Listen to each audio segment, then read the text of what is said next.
Tin Hawk's Journeyverse Journeys, Part 13. A week later. They had been straying further afield over the past week, tracking the trails of the alien creatures through the winding jungle paths for days at a time.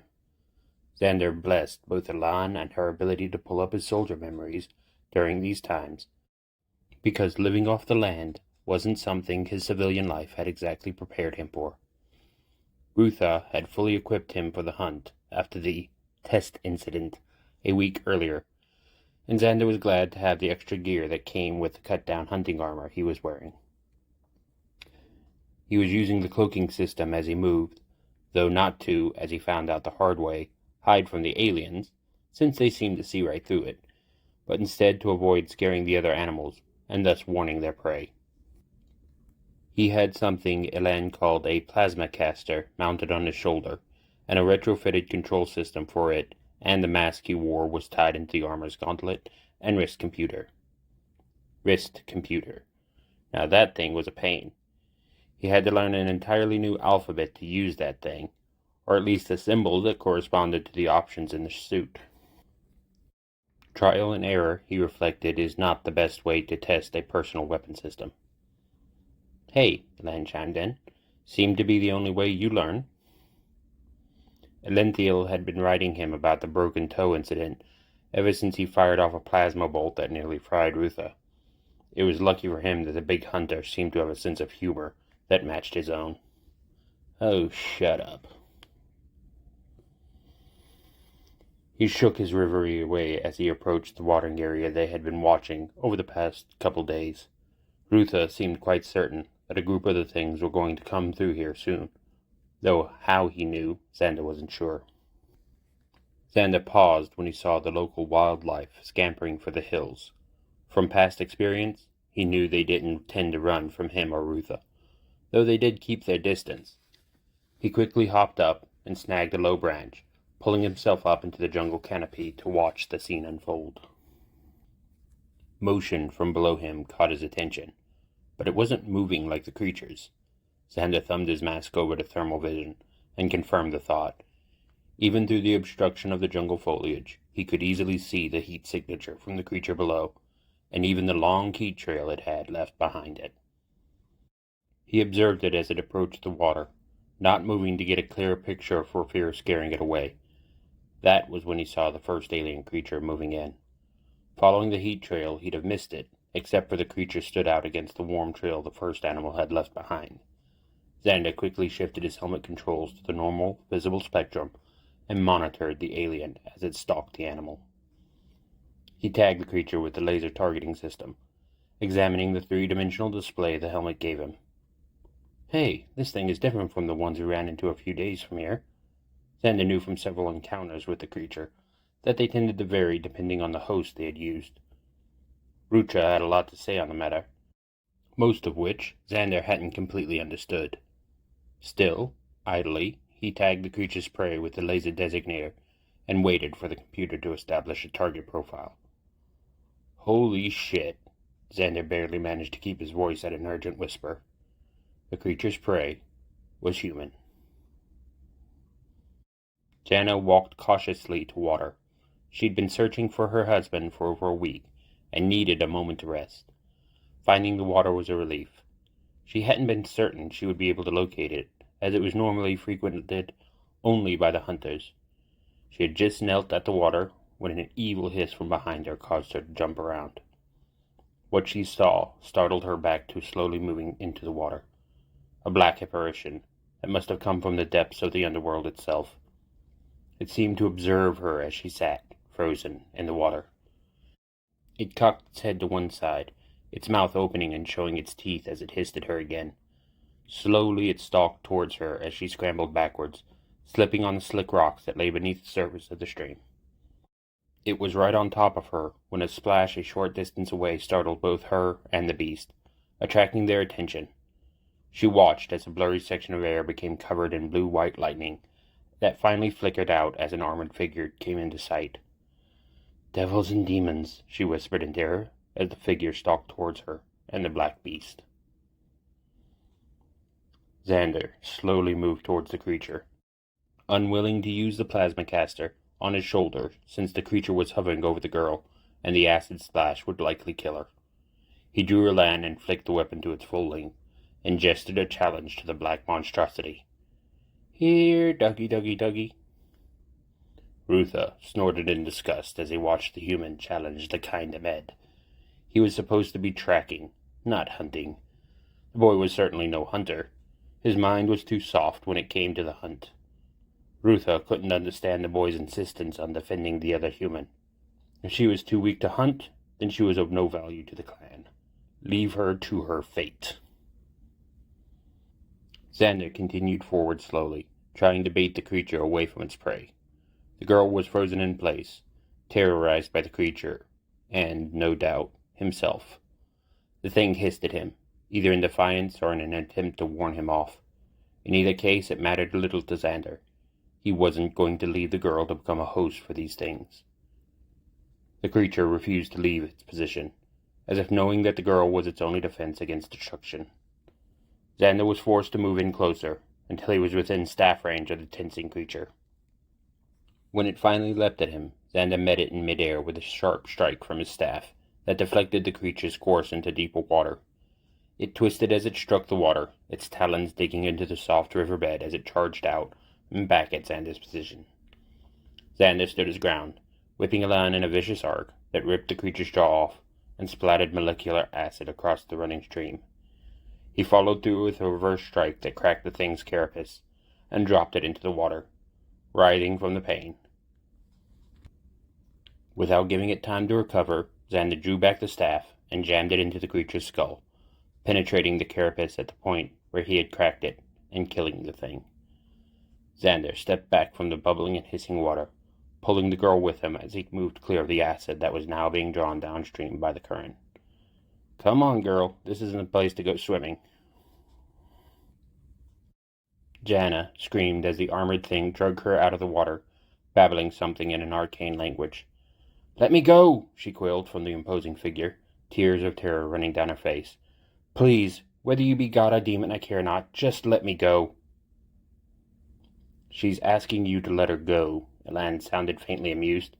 "She seems confused as to whether you're a demon or a god." "Huh?" Xander muttered as he got the kicking girl clear of the stream. "How do you know?" "She is speaking a human language, Alexander. There are very few of those that I do not know." "Oh." Xander tried to calm the girl, but she continued to kick at him and try to pull away. He finally let her arm go and held out his hand. "It's okay." He slowly tripped the release on his biomask, watching as she flinched away as the pressure equalized with a short hiss. He slipped the mask off and held it in the crook of his arm, and smiled at her as reassuringly as possible. She stopped crawling back and stared at him in shock for a long moment. Then she suddenly rushed him, clinging to him like he was her only lifeline. Xander looked around, his eyes desperately searching for a way out before he dropped one of his armored hands and tentatively to the back of her head. "It's okay," he whispered quietly. "Shh, it's okay." Between sign language and Elan's help, Xander managed to get the girl's story from her. She'd been looking for her husband, who had been one of the village hunters, and had gone missing a week earlier.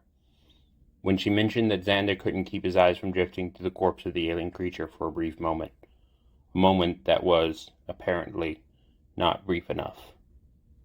She followed his eyes and made the connection herself, which brought on another fit of tears. Xander, uncomfortably, held her as gently as he could. He couldn't stand the sight or sound of her tears.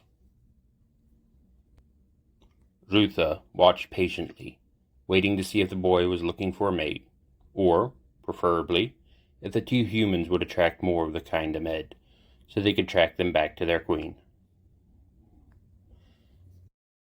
Xander followed the girl as she trudged back to her village, saying nothing as they went for several reasons. First, he didn't have anything to say. What could he offer her in the way of comfort? That her husband had probably died screaming while an abomination forced its way out of his ribcage? No. Better for her to not know. And even if he did, he couldn't speak her language. not without parroting whatever Elan told him to.